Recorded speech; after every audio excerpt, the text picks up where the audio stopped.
up, everybody? Welcome into another edition of the Hoops Betting Hour. I am your host, the big man on campus. We're here live on a Tuesday, June 1st. We flip the calendar to June. Summer is here, and we got plenty of hoops to get into today. The playoffs continue to get more and more interesting as we head down to the nitty-gritty and get closer to the NBA Finals. As always, we are here every day breaking it down for you. Make sure you check us out here on PicksWise. We are powered by FanDuel. We got a big show today, 3 games, couple in the West, 1 in the East, possibly a closeout series in 1. All that and more today on the show. Let's bring in our guest, generally our Tuesday guest. And, you know, I got to give him some respect. We heard him yesterday on Fox Sports Radio. He's getting some big-time, appreciation. He's doing his thing. He's on all sorts of podcasts. He does stuff with Cousin Sal, with Rob Parker, with everybody at Fox. And he's on the Lemon Pepper Parlay podcast. It's Martin Weiss.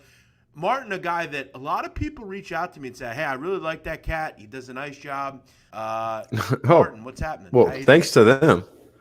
Shout out to them. First off, thanks to them. Appreciate it. I'm glad that I'm getting positive feedback. But no, man, doing well. I'm glad, happy to be here. And got my ass handed to me last night when Joel Embiid got hurt midway through. I knew that the Sixers were going to cover. And, of course, he gets hurt and they end up losing the game. I kind of, there's always that concern. You know, whenever you bet a game, particularly in the playoffs, you know, when you bet a prop, when you bet anything, if the best player on the entire court goes out, I had it with Anthony Davis on Sunday. I mean, that was another game I lost. I mean, I had 2 losses the last 2 nights, and one of them was an Anthony Davis prop. He just didn't play for 3 quarters. And the other one last night was the Philadelphia 76ers, who, and we'll get into it right now when we recap these games. And, again, we're going to get to all the games today. We're going to give you our best bets, all that kind of stuff. But we always like to do a little recap. And, you know, I want to start out with this game. You know, really on a few fronts, I was really irritated with this game, one of which was the fact that Joel Embiid went out with an injury. You know, I think we have to understand this is not a very good basketball team without Joel Embiid. And we've seen that all year. No. We saw it yesterday. Look, I understand maybe you don't win by double digits, but you still have to maintain that you can win games without Joel. And they haven't been able to do that. They look like a lost group. I mean, remember, Martin, when Joel went out with foul trouble in the first half of Game 1, they struggled. They lost the first half, basically. This is a team that just doesn't have much cohesion without him.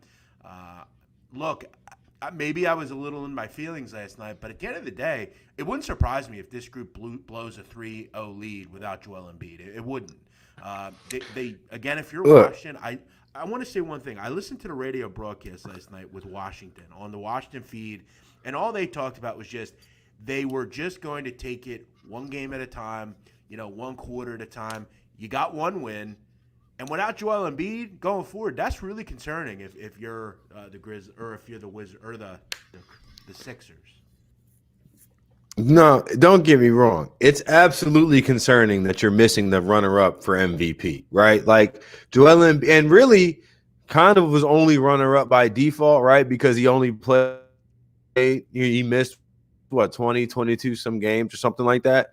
But, I mean, there's no way that I think that there's no way that the Sixers aren't going to win this series. I mean, I don't think like there's Philly in 5, like Sam Culver just said. Like there's no chance.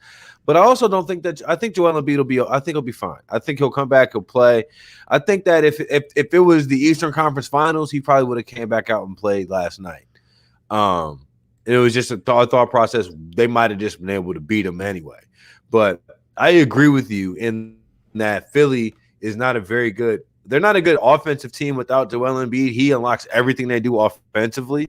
They can still defend a little bit, but if you're not scoring, then guess what? You're the New York Knicks, and that ain't great, right? Well, look, I mean, I don't have the exact numbers with them without Joel Embiid, but they're not good. I know that. I also want to talk about this continued and it's concerning from Doc Rivers' standpoint because for whatever reason – Ben Simmons is continued to allow to do whatever he wants.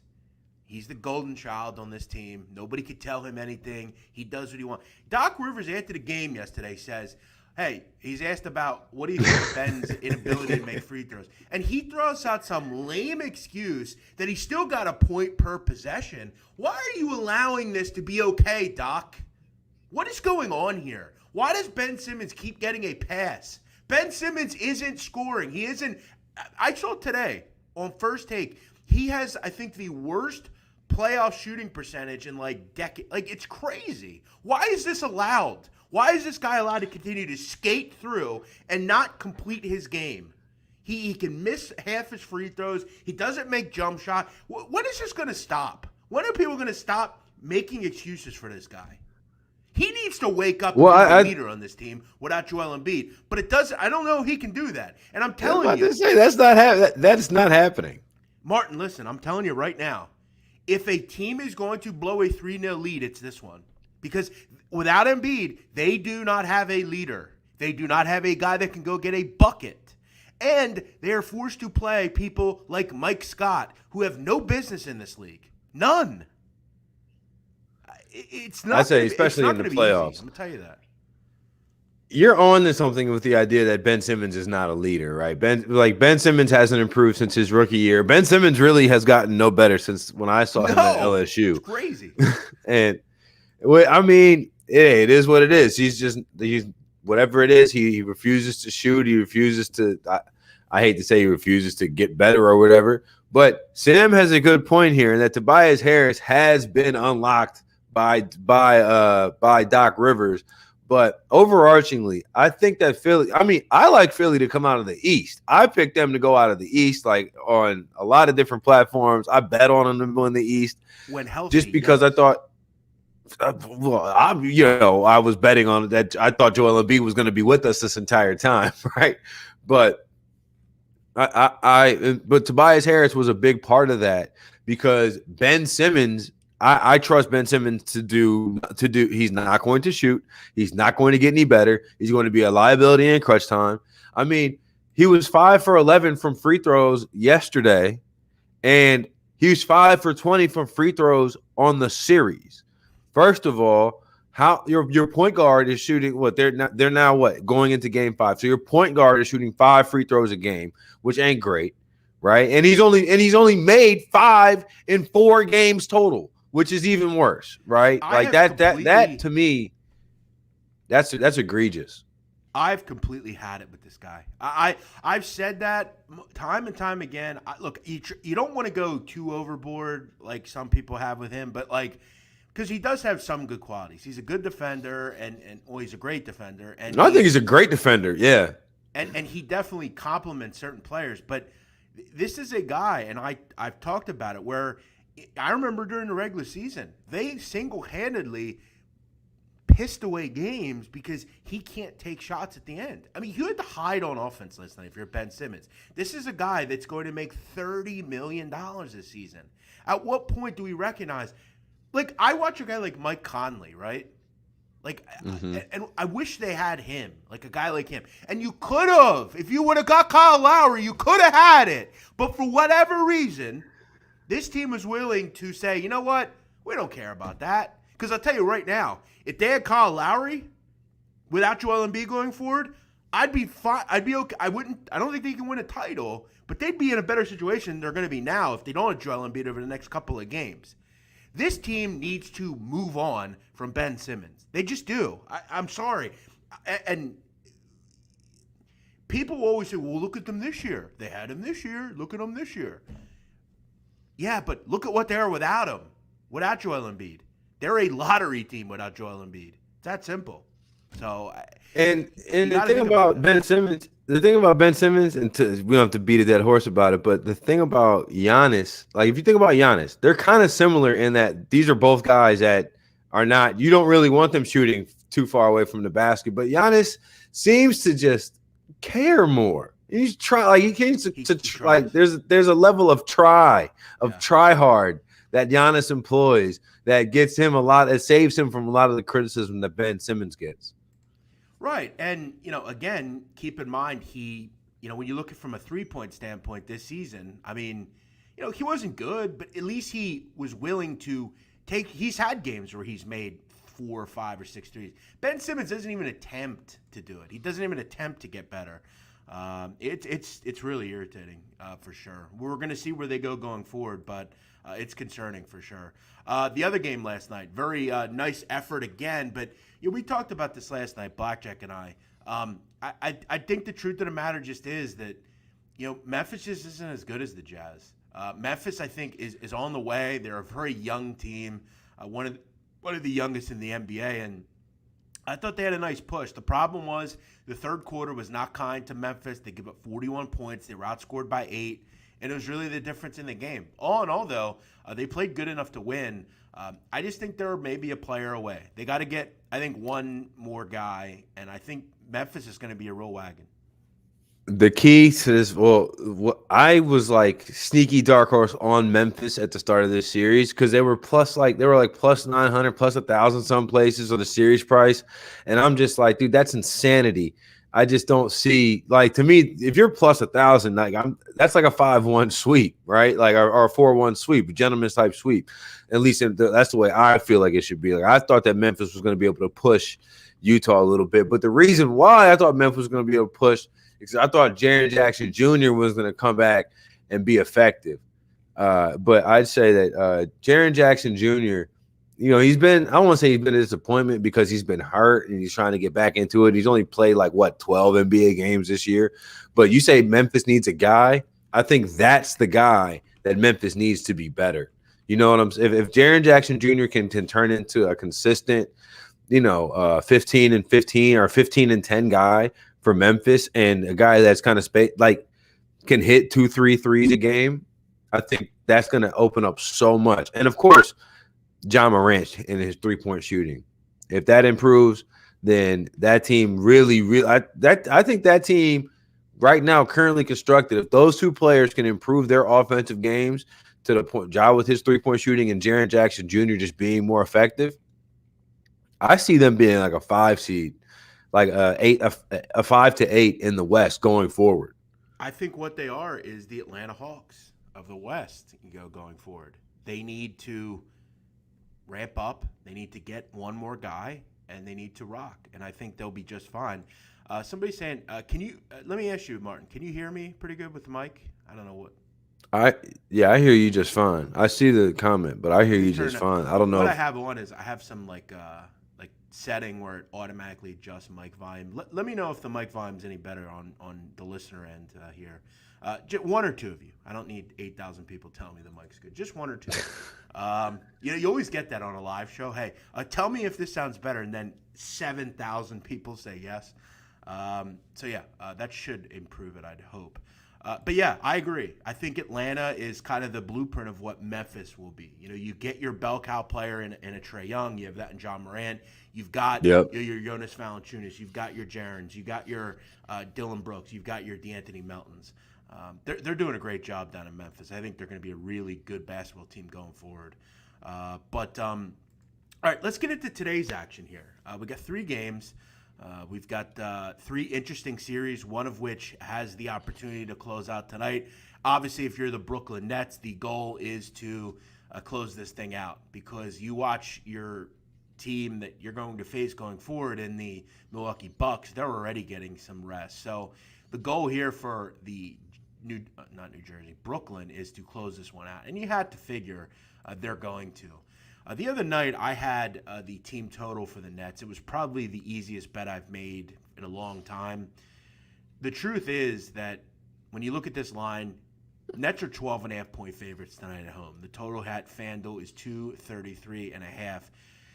We talked about it last week. Without Robert Williams, wildly enough, this team has no rim protection. Getting to the hoop is absolutely a cinch. For whatever reason, Danny Ainge and the Boston Celtics do not value bigs. They really haven't seemed to ever value them. They just moved on from Daniel Tice, Enes Kanter. Just everyone has been moved on from, and I don't quite understand it. Think what they would be if they had a Clint Capella type or someone that could, rim protect. Yeah. It's really odd. And against the Brooklyn Nets, it is just a complete mismatch. You can get 40 plus from Jason Tatum, and it doesn't necessarily matter. You look at the Celtics. Jason had 40 the other night. Marcus Smart had 16. Fournier had 16. Pritchard had 12. You would think, okay, well, you probably have an opportunity to win. You scored 126 points. Nope. But you does not matter. You gave up 141. If you're the Brooklyn Nets, I think you're just looking to end this series. You're looking to end it in a big way. You're looking to make the rest of the NBA well aware. This is going to be an absolute war in the next series against the Milwaukee Bucks. Tonight, the team total for Brooklyn is wild. It's 123.5. You're expecting Brooklyn to hit 130. When you look at that, and when you couple with the fact that, I got to be honest, Martin, it's not like the Boston Celtics have struggled to score either in this series. I mean, they've scored 126, 125, 108 over the last 3 games. Jason Tatum is putting up video game numbers. He is, and it's clear that the Brooklyn Nets can't stop him. Outside of Game 1, which is a weird game, no one can make anything. It was the first game. All 3 have flew over, and I got to be honest, I think tonight's does as well. I'm going to play over the total, 233.5. We talked all year, Brooklyn, if the one issue they have is the fact that they can't defend. This is not exactly the team you want to play. They do have some pretty good offensive players, but they don't stop it. Neither team stops each other. Brooklyn adds pace to what they're doing. Even in a blowout, let's say this is 132, 105, and that still goes over. So you just need Brooklyn to get to their team total. I think if they can do that, this game goes over the number. I'm going to lean over 233.5 here. I like over 230. I like that. I like, you said Brooklyn's team over was 123, right? Mm-hmm. They've averaged 130 in the last 3 games. Dude, I like that a ton. Their team over of 123 in the last, because you're guaranteed pretty much anywhere between 70 and 100 points from the big 3. Yes. All of a sudden let Joe Harris hit 2 or 3 threes. Landry Shamet hits 2 or 3 threes. You're right there. You're right there. You're right in business. So I like that. I like the over for Brooklyn team total in general. I like the Nets minus 12. I know it's a big number, but I think that the Nets are going to come out here, especially. I noticed one of the things that you said. I always bring like the media perspective or like the angle into. They don't want to go back to Boston. After everything that happened in Boston with the bottle coming across, like them throwing bottles and stuff, like they have no interest in going back to Boston. KD even said it in the post game. He's like, we're gonna go beat these dudes in Brooklyn, so hopefully we don't got to come back here. I think the Celtics might lose tonight by 30. Yeah, it looks as if, again, defensively they were just laughable. It was hard to watch. You made a good point with the big 3. Let's say hypothetically, they're generally putting up like 95. That's kind of what they do. That basically means from Bruce Brown, Shamet, Joe Harris, Blake Griffin, you basically see 30 points combined from those 4 or 5. So from everyone outside of the big 3, you just need 30. And this team in game 4, they combined for 104 points. Yeah, it's crazy. It really is nuts. I don't know what you don't really know how to say anything. And Robert Williams is doubtful tonight. It's amazing what Robert Williams means to them, but he's really their high level rim protection. So yeah, I'm gonna lean over the total just in general, just because I do like what the Celtics do offensively as well. I think they can there's gonna be plenty of garbage time in this game if it is a blowout. And I think for me that is suitable for over purposes. As you said, the Nets offense, this is an offense that averages 119 points a game. So you just kind of need to be around that average. If we can get that, I think this one goes over the number. You also mentioned not going back to Boston. That's helpful. I will again continue to say giving that fan an assault with a deadly weapon charge is the most ridiculous charge in the history of this country, frankly. I'm blown away that it was that deep. Ban the guy. But they got it. I hear you, but they got to do something. They got to do right. We're on 5 days in a row of fans acting crazy. Well, I noticed it worked last night as a Washington Wizards fan ran onto the court. Seems to be working. Listen, I think people are, and we are seeing it, Martin, in cities around America. People that commit crimes are emboldened to do it now because they get. I mean, they're not putting murderers in prison. What makes you think they're going to put some guy that throws a bottle in prison? People don't care. People don't care about going to jail anymore because they know they're going to go out right away. You know better than me. They're not going to put this guy in jail over this. But you're right. If you're the Nets, you've got to end this now, and you will. I mean, they're not going to lose this game tonight. I actually almost lean your way as well with the 12.5. I think this is like a 132, 115 type of game. You know, I think they blow the doors off the Celtics tonight, probably. All right, let's move on after we get out of that game. So we agree that series is over. Brooklyn and Milwaukee is going to be incredible. And I hope it is because these playoffs, for the most part, have sucked. I mean, the literally every game's a blowout. I mean, how many blowouts have there been, Martin? A lot. There've been a lot. I can think more of what games were really good, and that's probably the downside, right? In like a 7-game stretch, I think there were 4 games that were decided by 10 points or less. It wasn't a lot. Let's move on. Probably a game that is decided by 10 points or less. Portland at Denver. Denver laying 2.5. Total is 226.5. When we look at Saturday evening, which is when this game was, I kind of lauded on Twitter about how pathetic Denver played. It was absolutely laughable. This series is tied, though, 2-2. And we've got a feeling, and I kind of anchored this sentiment. I think Portland wins this series 4-3. I think it's going to go deep. Nikola Jokic didn't have a good game the other night. They did a nice job, I thought, defensively. But as bad as Denver played, they still got to 210. I mean, Denver at one point, I had to wonder if they would get to 75. They were that anemic defensively. Every starter was out. It was literally Marcus Howard and you know, just complete, you know, guys that don't belong on the court more than 3 or 4 minutes a game. Portland's offense continues to be dazzling. They pulled out Lillard and McCollum with like 10 minutes to go. Keep in mind, Lillard, I think, was 1 for 9 from the field. He made 1 3-point shot. He still scored 115. He was 1 for 10, like 1 for 7 from 3. Yeah. I mean, all accounts, he only had I think he had 9 points on the game. Michael Porter had 3 points on the game. Aaron Gordon had 6 points. Nikola Jokic had 16. Austin Rivers had 8. And they still got to 95. I've bet the over in every game in the series, and I'm not getting off it here. Over 225.5. Sharps will keep betting this under and let them do it. I don't believe anyone's figured out absolutely anything here.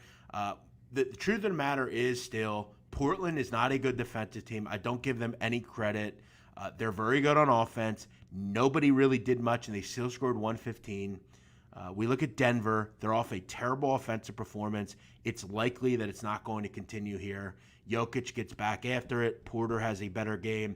Everyone just has a better game. This one will go over the number, 225.5, and I'll be on it again. You know me, bro. If you throw out an over, you sell me on overs every Tuesday, and every Tuesday I go with them. So I'm gonna go ahead and take this over as well for the game. I'm with you, bro. 100%. I'm gonna bet it. I like Portland. I like Portland's side here. I think, again, I agree with you. I think Portland wins this series 4-3. The thing about the Nuggets, man, sometimes they just give up. They just give up in ways like you can just see it on the court. Like they just mail it in, and I'm just like, the body language is just so and you know, Portland's not going to do that, and I think that's why ultimately Portland's going to win this series. And I don't know what it is about the Nuggets, but you'll see Mike Malone just over there screaming like he's coaching a college team, just imploring his guys to please close out, please play defense. And the Denver 5 on the court are just like, absolutely not, coach. I refuse. So yeah, I'm leaning with, and there's no way that Damian Lillard is going to play as poorly as he did in Game 4, right? Or shoot as poorly as he did in Game 4 because he had a terrible, terrible game. But Oh, and I just read that. I just saw this comment. Jokic over 5.5 assists seems way too easy. The thing though, Jokic, he has not been getting a lot of assists this series, so I would be a little concerned. He's only had He's only had 12 assists in the 4 games so far, Yeah, not which good. it, You're right. it's the lowest he's had in a 4-game stretch at any point in the last 3 years. When he's had to For be Jokic. kind of the bell cow, he's had to score. He's not really able Exactly. to do much else. He has to be the main focal point of the offense. I don't agree with that, Sam Comer. I would go under 5.5 assists. He needs to score 35. That's what he has to do here. I do agree with one thing you said as well about just without Lillard and him playing well, they still won by 20. You've got to feel emboldened if you're the Portland Trailblazers. Maybe the Murray stuff is catching up with them a little bit. Again, I don't think they play. Denver just stopped playing. They didn't care after the third quarter. I mean, they were down 30. And I agree with Papa Crossi. They can't guard Jokic. And that's, for me, the continued tonic to this over. I again will look at, for how bad Portland, I thought, played at times offensively. They still scored 115. Denver did nothing and still pushed 100. So I think the over is the play here. And I also will say, when you're getting into the playoffs, I think Portland at plus 116 is worth a real look here. I think they're just the better team. You have to imagine Lillard and McCollum are continue to be the bell cows here. I like Portland to win this game, but the play for me is over the total, 225.5. I'll be on it. Martin, what are you going to play here? Are you going to play Portland plus 115? You're going to play plus 2.5? What are you going to do here? I'm going to take the points just because I've been burned so much this year. I think Portland will win, but I'm taking the points just for insurance. If I'm looking at it all and I see my balance looks a little right, I might throw a Portland Nets minus 12, and then the game that we're about to pick, and I might do like a parlay for the night, like a $5 parlay, just for fun. But my official play on this one, I'm gonna take Portland on the points. Yeah, so I wanted to bring something up to you. I'm always fascinated by players from the Balkans, Nikola Jokic and all these different guys. And I always have said the best 30 for 30 is the Vlade Divac, Drazen Petrovic one. I don't know if you've ever seen it. It's very good. Did you? Mm-hmm. I read this about Nikola Jokic, that when he was a child, he grew up in a 2-bedroom apartment with him, 2 brothers, both of his parents, and his grandparents. Think about that. Think how big Nikola Jokic is. And I have to imagine he was probably a pretty big child. I'm sure that his family were bigger people. You imagine that? I live in a 2-bedroom apartment, 2-bath by myself. And occasionally, it's like, well, where do I put something? Like I have some storage and whatever. But think about that for a second. I always love seeing players like Nikola Jokic being successful, because I'm sure, he has a great life now, and his family does. But crazy to think about. To that point, what is it, 2 or 3 weeks ago, whenever I graduated, right? I had my dad here, my sister here, I had somebody staying in my guest room, and another friend here, and we were all in my 2-bedroom apartment, and I was realizing, like, there's people, you realize how blessed you are, because it's like there's some people, like, this is their situation, right, on a regular basis. And I'm like, man, I can't wait till some of these jokers go home, right, back to wherever they're supposed to be, because I need to stretch my legs out, just kind of like, and talk to you without having 8 people walking back behind the camera and somebody over there cooking breakfast But it's a lot going on. You do it for a couple of days, you're like, wow, eventually these people will leave. But I mean, think about that. I mean, I'm even reading as well, like when Jokic first was in Denver, he lived in a shared apartment with his girlfriend and 2 older brothers. So, I guess it's just normal for, after a while, you just kind of get used to it. But crazy to watch some of these guys when they go from, where they come from and where they are now. So shout out to Jokic. He's a good guy to root for. He obviously plays the right way, and he's a great player for sure. All right. And also, Yeah. last thing about Jokic, real quick, as me and you both know, as former fat guys, a great former fat guy to root for. Jokic, he be cutting his weight a lot. Yeah, I've seen a picture. By the way, I can't envision you. There's no way you were ever fat. No way. I can't. Oh man, dude, I was pushing 280 at my biggest. I You're promise. kidding. Wow. How tall are you? Probably 6'2", Well, in you're between pretty. 6 feet and 6'2". Well, you're pretty tall. I'm tall. I'm tall for a regular guy, but I'm short in like athlete circles. Oh my God, I'm seeing Jokic. I never seen that. Wow, he is big. He is a big guy. Jokic was a Wow, big it's fella. crazy. His parent, like his family, is if you say Serbian in the dictionary, his family is. I'm Albanian, right? So we're similar. Like they are a prototypical Serbian family. Like the brother's got the Serbian tattoo on his chest. I mean, just prototypical. That's I'd never seen that picture. Wow, he was fat. I never knew that. All right, let's get he's a big into fella. let's get into the final game here on the card. The LA Lakers heading to take on the Phoenix Suns. Suns at home here, 2-2 series, laying 5. Total is 208. Currently, to win this series, the Phoenix Suns are a big favorite. You've got to lay 170 on Phoenix to get. This has moved around, and I'm considering to believe that the markets know a little bit more possibly than we are leading on Anthony Davis. This seems like a concerning injury. The Suns are legit. All of a sudden, Chris Paul is good to go. Everything's starting to figure itself out. Tonight in Phoenix, that is going to be a great atmosphere. They're an emboldened team as well. They believe they can win this series and knock out the Lakers, and they should. They're the 2 seed. Right now, they're the better team without Anthony Davis. But I will say this, and it's important to point out, without Anthony Davis, the Lakers have actually fared pretty well.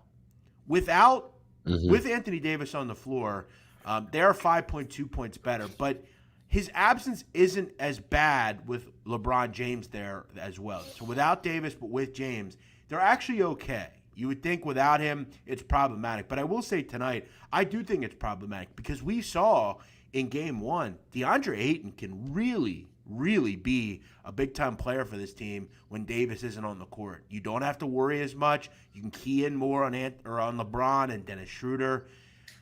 And as we know with the Lakers, this offense can really bog down at times. I had a hard time finding value in this game. I think the spread's kind of right around where I would put it.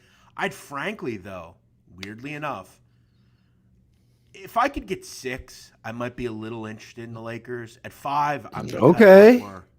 I'm kind of right where I want it to be.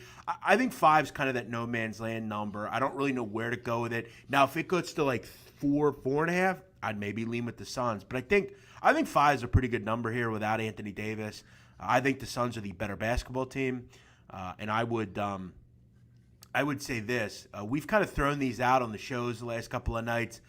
I think the Suns to win. Suns and maybe some kind of player prop that you like, maybe a DeAndre Ayton prop. You could do the same game parlays at FanDuel. Let's check out what the boosts are real quick, and then we'll get Martin Wise's thoughts here in the game. Couple boosts tonight. James Harden to score 25 points or more in Brooklyn to win. You can get that at plus 200 right now. That's a pretty solid bet. Keep in mind. That's a pretty solid bet.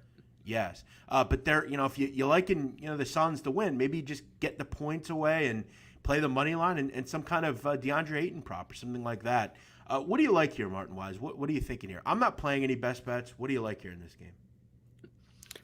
I gave out the Weiss advice. I'm going with the King, going with LeBron James, and it seems like all the commenters seem to be agreeing with me. I think that the Lakers are going to win tonight, man. I think that you have like a little bit of I think you have a little bit of what's like somebody call it the Ewing theory, where like you'll have like you're missing one of your best players and your team comes out and plays really well. Well, that's a high-level point. I will say, during the regular season, that is one of my favorite angles to play against. The betting public, very much. I bet a lot of bad teams in the regular season just because the NBA betting public overreact when a player's out. I love that point. I think it's a high-level one. And that's why if I could get 6, I'd be in on it with you. And that's why when you told me that, I was like, all right, cool. As long as you didn't say, I love the Suns -5, I was like, damn it, that would have sucked. No, I don't love. No, but the thing, I think that we're gonna see a level of LeBron that we haven't seen in quite some time. But also, like, I feel like he's been kind of biding his time for moments like this. I feel like he looks and sees that Denver and Portland's gonna go 7. He looks and sees that the Clippers and the Mavericks are in a dogfight, 2-2, whatever. And the Utah Jazz are walking through this thing pretty much. And if I'm LeBron, I see this and I say, you know what? I'm about to just Cleveland Cavaliers versus the Golden State Warriors this thing where I'm going to take the air out of the ball. You know, everybody, the under should hit in this game. You know, there's not going to be a ton of points scored. And I think that LeBron just kind of activates his 30, 10, and 10 mode. And the big thing is you're going to have to get somebody between like Taylor Horton Tucker, Alex Caruso, Ben McLemore, and KCP to hit combined like 6 or 7 threes. If that happens, the Lakers will win this game. If they don't, if they combine to go, you know, a cool like 2 for 9 as a conglomerate, then the Lakers will lose. But I'd be concerned. I'd be a little bit worried about. Think about like the game 1. There was all this weird stuff about playing Drummond next to AD, and the spacing wasn't working, and AD wasn't. You know, I don't know, man. This team missed a lot of AD and a lot of LeBron, and we're still top defensively for most of the year. I like the Lakers. The Suns are good, but for whatever reason, Chris Paul's shoulder gives me way more concern than Anthony Davis not being there. Yeah, I thought he played really well. I think he just kind of – we'll see. That's obviously anyone's best guess. You mentioned LeBron. Obviously, he's going to have to be, you know, the extreme main focal point of the offense. Do you look at maybe an alternate points at LeBron James? You know, maybe you throw up a 31.5 at plus 188. I think LeBron, for them to be really – you know, he's going to have to score 35 in this game. I think he puts them on his back, and I think he does have a big-time game tonight. But, yeah, I'm going to just lean on kind of passing on this one. I think it'll be a great game to watch. I think the Suns pull it off. I think it's probably a closer game. But I want as many points as I can get, and I'm not able to get the 6. I'm not even, 7 would be great. But, 5, maybe 4.5, it's just not enough. I think – I would agree, though. I think the side I would lean on is definitely the Lakers. But you're going to need a Herculean effort out of LeBron James. Keep in mind, I mentioned maybe a Suns to win over 27.5 for LeBron. Plus, I think 185 if you have some interest. So I see LeBron ending this one like literally 29, 10, and 9. Like the 20. I see above 28 for LeBron. Like 35. That would be hard for me to see, like 35-40 for LeBron. That's what I would love to see out of LeBron tonight, especially just to know that he can still like flip that switch on for a solid 40 minutes a game because that's what it would take. But I see this game. When I close my eyes and I see him being interviewed at the end of the game by whoever's doing the post game, I see it flashing 29, like 11 and 10, or 29, 11 and 29, 12 and 9, something along those lines. Well, if you think that, then you might want to go points, rebounds, and assists over 45.5. That's high, but you think he could probably push a triple-double here. And if he has, let's say, 25, that's right around where you're hoping. You want 28, 12, and 10 or something. That's what you're hoping for. All right, let's kind of wrap up with some best bets. Maybe end with a story or two. Quickly, does anyone know KCP's status? No, I do not. Keep in mind, we got plenty of time. You won't want to keep an eye. I will say, Kentavious Caldwell-Pope, not I don't know. I don't know what his status is. They're providing right now. He's listed as questionable. He's listed as questionable, better, according to. I saw he got an MRI yesterday. I saw he got an MRI yesterday that had no structural damage. So I saw it was a good sign. There you go. I will say maybe you hope the Lakers go down 12-2 in this game, get a better live number, and just kind of hope they kind of equalize a little bit, and you'll have a nice number late in the game. All right, best bets. I'm going with 2 overs tonight. Not ideal in the playoffs, not exactly where I want to be, but you have one game that's a closeout series, which I kind of throw that away, and then another series that I just have always been playing. I'm going over 233.5 Boston and Brooklyn, and over 225.5 Portland, Denver. Martin Weiss, what are your best bets here, or best bet? I'm definitely taking your overs. And because I like both Portland and the Lakers to win, I'm going to give out my best bets is taking both of them and the points. So Portland, I see it's at +1.5, +2 some places, and Lakers is +5. Now I'm going to sit on Lakers +5, even though I already gave it out. But I would advise waiting until tip to see what KCP status is going to be. And then again, like Jeff said just a second ago, maybe you wait until a couple minutes after tip and see if the Suns jump out to like a nice 10-2 run or something like that. But I do think that the Lakers are going to win tonight. And the Blazers are going to win tonight. So my best bets are going to be those with the points, just as a little bit of insurance. Good stuff. If anybody has any questions, throw them out. We'll do a few minutes here, and then we'll wrap it up. If you have any questions for me or for Martin Weiss, make sure you let us know. Could be on anything, whatever you want. Quickly, Jake Paul is going to fight again. Is Jake Paul nuts? Jake Paul is going to get destroyed by Tyrone Woodley. What is Jake Paul maybe a good fighter? Are we just like not realizing that? No, I don't think that we're not. No, I don't think Jake Paul is a good fighter. And I mean, nuts is a relative term because, I mean, you really have to look at what the purse is, because I would fight Jake Paul for the right amount of money. If Jake Paul wanted to fight right now, I got bills to pay. We could figure something out. You know that I was offered $350,000 to fight. Who you had to fight? This guy from Barstool, but he didn't. He said no. I said yes. That's what I'm saying. I believe it. I believe it because of like where he used to work. Like that sounds like they were like it would be the biggest fight Rough and Rowdy's ever had for sure. So yeah, I mean maybe someday it'll happen. But yeah, I was that close to $350,000 because I would have destroyed the guy. Yeah, but wow, this guy's saying Jake Paul is beating Woodley easy. Stop. What do you? Come on, man. Stop. I just don't. Woodley's washed up. I just don't get the appeal. Yeah. Yeah. Well, people like Jake Paul. They like and that just goes to show you where fighting is now. It's just this like nonsense. Like, it's can you sell the fight? By the way, have you checked out Hospilla yet? Do you know him? No, you told me about that last week. I'm gonna write it down. You gotta look that guy up. I'd rather see him fight than Jake Paul, though. Oh no, is that the little short guy? Yeah, the Russian guy, little guy. Yeah. You showed me. You told me.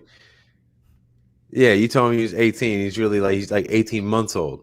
I just sent you a picture on Twitter of Fat Martin. Oh well, I got to see this. Hold on a second. Let me take a look at this. Let me see if you actually are fat. Hold on here. Should I flash it on the screen or? Yeah, go for it. Okay. It's on my public Instagram page. I'm trying to find an actual.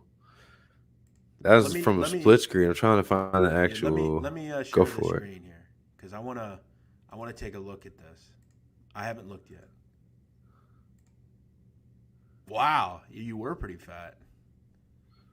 I mean, not that was as a big fat fella. as I was, but you were pretty fat. Sure. I wore it pretty well, but in that picture right there, I'm a cool 280. Wow. But I'd say to be so big, I did wear it pretty well. Well, that's the thing. As well as one can wear it. And I was the big man on campus, so it was okay to be fat, but right, it really wasn't at the end of the day. Nadu, is there any Barstool personality you would fight now?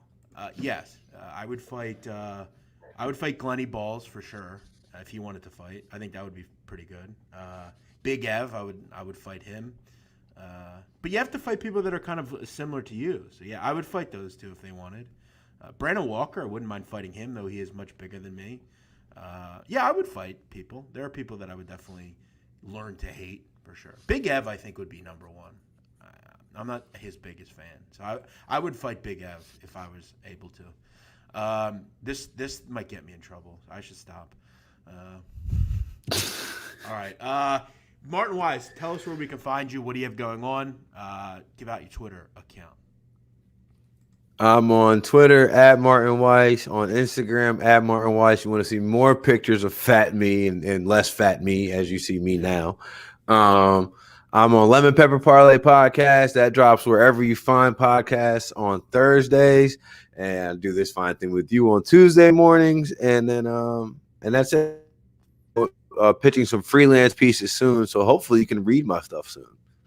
Love it. So very underrated writing. I actually, when I was at Barstow, I wrote a lot. I actually like it. It's fun for sure. It's kind of intoxicating. You just sit back, you type. It's great.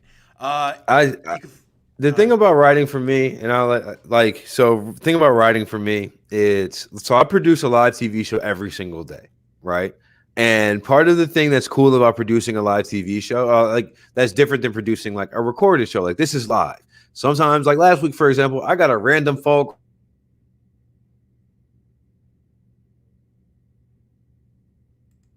We lost Martin Weiss.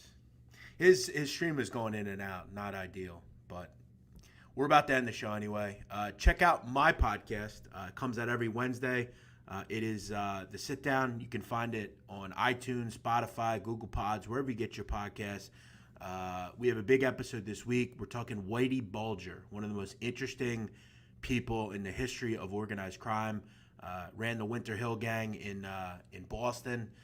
A fascinating figure, a guy that was on the run for decades, and a guy that had a violent end to his life. So make sure you check that out tomorrow, every Wednesday, tomorrow. We just hit 50,000 listens. In 8 episodes, we've eclipsed 50,000 listens. I'm very proud of that.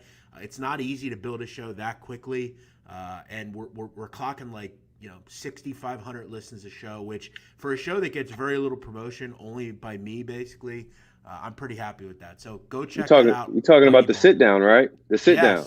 Okay, so look, yeah. One thing that I want to tell you and everybody listening, it's the sit space down, not the sit down one word. If you search the sit down one word on Apple Podcasts, you will not find it.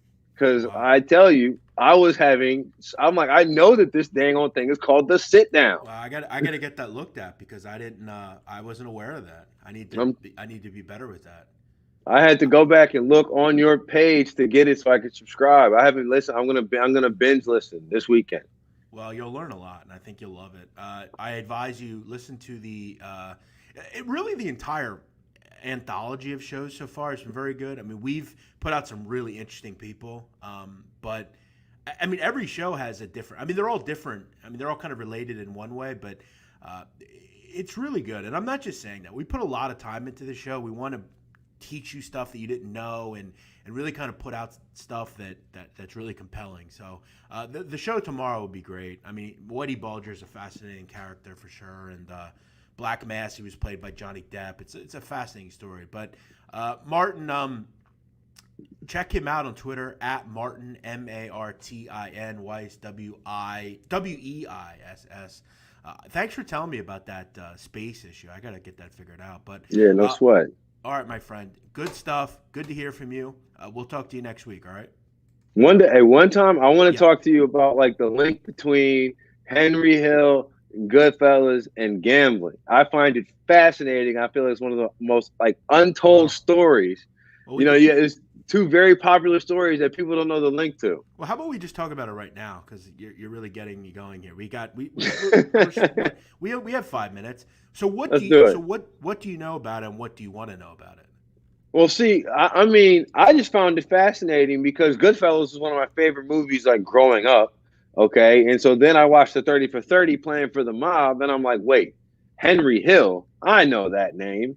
Yeah, and now, as I've gotten into studying for my thesis and the legalization of gambling and so on and so forth, it really is one of the watershed cases in United States history. Yeah, so that's a pretty interesting story. So we did an episode on Jimmy Burke, who is Jimmy Conway in the movie. His real name was James Burke. They changed it. His original name was Jimmy Conway, but when Jimmy was a child, 2 years old, his mother abandoned him. She left him in an orphanage, and he was adopted by two folks called the Burks, and he changed his name to Jimmy Burke.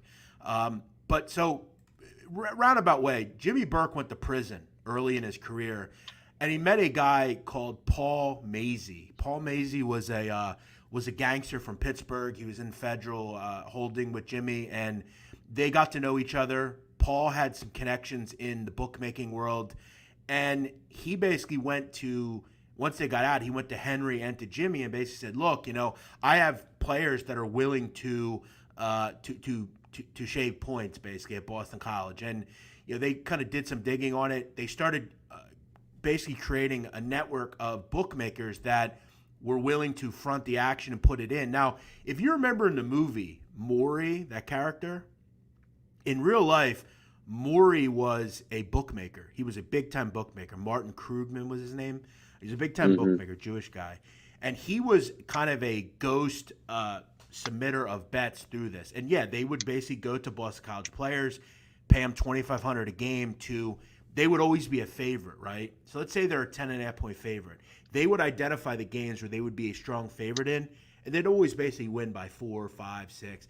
And Burke and Hill were just putting in tons of action on this, tons of action. I think they made $1 million that year in '78, I think it was, which is equivalent to like $5 million now.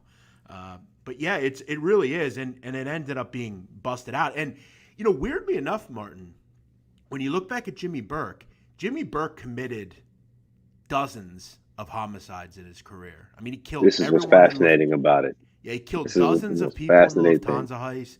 And if you go back and look, he was only convicted of one murder, and it was one of his latest murders. It had nothing to do with Lufthansa. He went to the feds for years because of that Boston College Boston College points game. Yeah, it's one of the. If you watch, I'm saying, if your knowledge of the mafia, of your knowledge of that story, right, of the story of Henry Hill and Jimmy Burke is only of Goodfellas, you'd have no idea why they went to prison. Exactly. I've always said, and I urge, and this is one of the things that I didn't like about that film. They painted Henry Hill out to be like a really high-level individual, and he wasn't. He was an associate. That's what he was. He wasn't a made man. Jimmy Burke was 10 times the mobster he was. You can make the case that outside of Meyer Lansky, Arnold Rothstein, a few others, Jimmy Burke was the most famous, powerful, non-Italian in the mob. He could never be made, but Jimmy Burke was incredibly powerful. He made a ton of money. He orchestrated not one, but two of the biggest scores in the history of the mob, obviously Lufthansa. I mean, Lufthansa, he made nearly $10 million today. That's crazy. And then the scheme at Boston College. So, yeah, they should do a movie on him. They should have did a movie on him because a lot of the stories that Henry Hill, they made out to be him, were actually Jimmy Burke stories. Like when Henry beat up the neighbor, remember the neighbor that messed with his wife? Mm-hmm. That was actually a story from Jimmy Burke. Jimmy Burke got married to a woman, and there was an ex-boyfriend that kept bothering her. And Jimmy initially beat him up and told him to stay the hell away. But on their wedding day, the next day, he actually killed that guy. He chopped him up, and he was never found again. So a lot of the stories are derived from Jimmy Burke, but they should do a Jimmy Burke film. It would be incredible. I'd be locked in. Very good point by you. He was actually the interesting one, for sure. But yeah, go check that episode out if you like Goodfellas. We went through the Tommy DeSimone character. He was a real person. Spider, he was a real character. Stax Edwards was a real character. All these guys were real people. So go check that episode. I did a deep dive and research all that. Actually, the first sentence of my thesis is, Jimmy, you son of a bitch, we did it. Yes, from the shower scene. Really was an incredible attack. And then to eliminate every person involved was crazier. So yeah. Check that out. Thanks for bringing that up. It's great stuff. All right, Martin, let's wrap this thing up. Thanks for watching. Thanks for checking out the Hoops Betting Hour. We're here every day at noon Eastern, breaking down the NBA card, throwing out some great stuff as well. Make sure you check us out. Make sure you subscribe. Make sure you like the video. Make sure when you check us out, you're doing all that stuff. Make sure you're supporting PicksWise and FanDuel. I'm the big man on campus. He's Martin Weiss. We'll see you next time here on the Hoops Betting Hour. Have a great day. Bye-bye.